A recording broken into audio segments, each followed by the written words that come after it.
कहते हैं, संपूर्ण संपत्तियों के प्रदाता इस कवच के प्रजापति ऋषि हैं, बृहति छंद है, स्वयं पद्मालया देवी हैं और धर्म अर्थ काम मोक्ष में इसका विनियोग किया जाता है। यह परम अद्भुत कवच महापुरुषों के पुण्य का कारण है। ओम ह्रीम कमल वासिन्ये स्वाहा मेरे मस्तक की रक्षा करें, श्रीम मेरे कपाल की और श्रीम श्रियै नमः नेत्रों की रक्षा करें। ओम श्रीम श्रियै स्वाहा सदा दोनों कानों की रक्षा करें।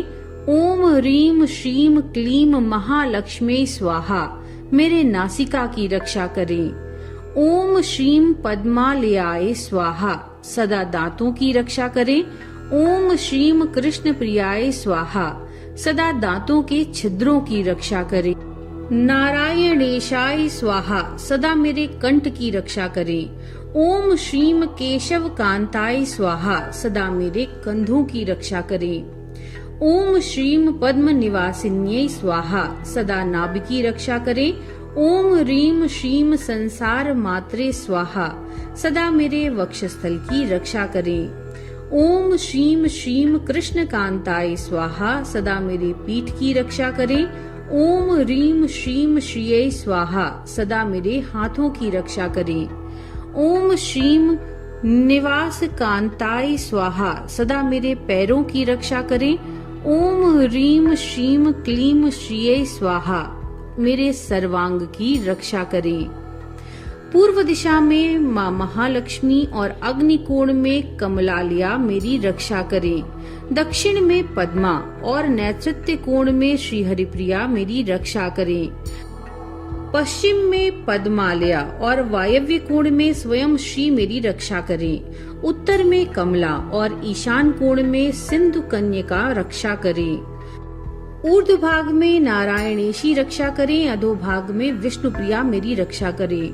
विष्णु प्राणाधिका सदा सब ओर से मेरी रक्षा करें। इस प्रकार मैंने तुमसे इस सर्वैश्वर्य प्रद नामक परम अद्भुत कवच का वर्णन किया। ये समस्त मंत्र समुदाय का मूर्तिमान स्वरूप है। धर्मात्मा पुरुष ब्राह्मण को मेरु के समान सुवर्ण का पहाड़ दान करके जो फल पाता है, उससे कहीं अधिक इस कवच को पढ़ने से मिलता है।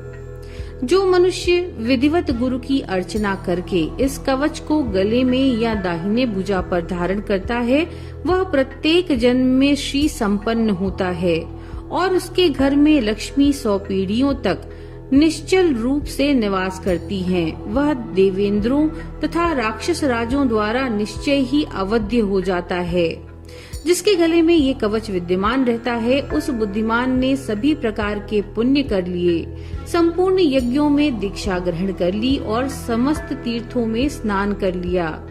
लोभ मोह और भय से भी इसे जिस किसी को नहीं देना चाहिए, अपितु शरणागत एवं गुरुभक्त शिष्य के सामने ही प्रकट करना चाहिए।